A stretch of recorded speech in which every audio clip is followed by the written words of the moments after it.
वो कंट्रोल करने की कोशिश करती है। लेकिन मैं फिर एक बार कहता हूं,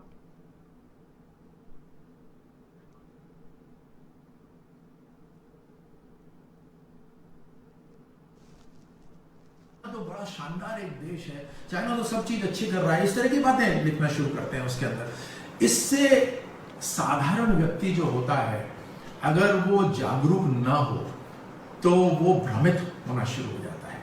उसको लगता है कि हमारे देश में तो ये कमी है, लेकिन उस देश में तो ये बढ़िया है, तो वो भ्रमित होना शुरू हो जाता है और इस तरह से वो लोगों के ऊपर असर डालते हैं। तो मैंने अभी आपको बतलाया कि किस तरह से ये चाइना की रणनीति रहती है।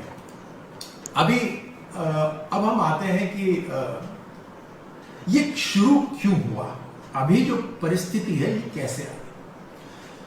तो सबसे पहले इस परिस्थिति के बारे में मैं बताऊं, जिस तरह से माननीय प्रधानमंत्री जी ने हमारे जो 20 योद्धा जो शहीद हुए उनको नमन करते हुए, उनकी शहादत को नमन करते हुए कहा, एक बहुत बड़ा एक संदेश दिया कि वो मारते मारते मरे। यानी आज का भारत वो भारत नहीं है जो इस साइकोलॉजिकल वॉर से, मीडिया के वॉर से ये चकित हो जाएगा और डर जाएगा। मैंने आपको दिखाया कि किस तरह से 1951 से उन्होंने सड़कें बनाना शुरू कर दिया, हमारे बाउंड्री के अंदर उन्होंने सड़कें बनाना शुरू कर दिया, हाईवे बनाना शुरू कर दिया। लेकिन वो चाहते थे कि भारत ऐसा कुछ ना करे, भारत अपना इंफ्रास्ट्रक्चर डेवलप ना करे। जब तक भारत ऐसा करेगा नहीं करेगा, जब तक चाइना को कोई दिक्कत की बात नहीं है। लेकिन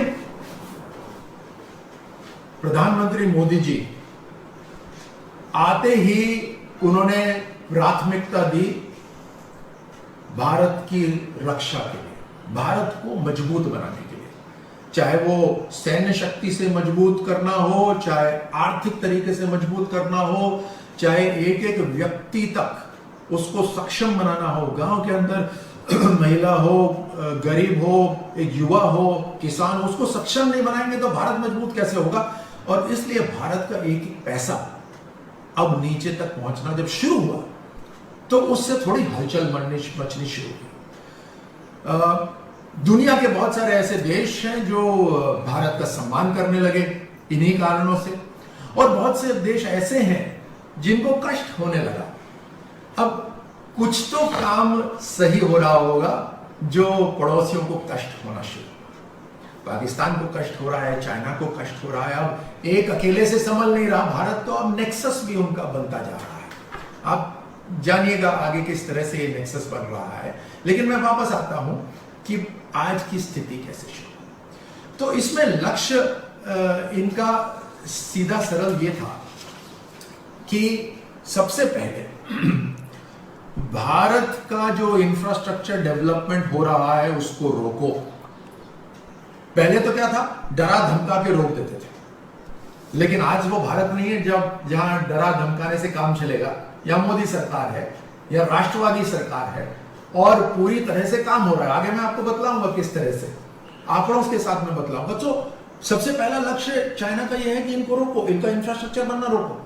दूसरा लक्ष्य उनका यह है कि भारत को साउथ एशिया तक सीमित कर दो। अभी भारत पूरी दुनिया के अंदर उसका परचम फैला रहा है, उसका हमारा तिरंगा पूरे की पूरी दुनिया में लहरा रहा है, हमारा परचम लहरा रहा है। तो उसको कहीं ना कहीं सीमित करा जाए, साउथ एशिया तक उसको सीमित करा जाए। दूसरा कारण ये, और तीसरा कारण जापान ने इनिशिएटिव लेकर एक क्वाड्रिलैटरल डायलॉग शुरू करा, और उसको शॉर्ट फॉर्म में क्वाड डायलॉग भी बोलते हैं। उसके अंदर 4 राष्ट्र शामिल हुए, और वो चारों की चारों राष्ट्र लोकतांत्रिक राष्ट्र हैं, भारत, अमेरिका, जापान और ऑस्ट्रेलिया। अब ये चारों लोकतांत्रिक भी हैं, भारत, यूएस, जापान और ऑस्ट्रेलिया चारों लोकतांत्रिक भी हैं। देश और दुनिया की हर छोटी बड़ी खबर के लिए सब्सक्राइब करें A1 टीवी न्यूज, साथ ही बेल आइकन को प्रेस करें ताकि आप पा सकें ताज़ा खबरों की नोटिफिकेशन।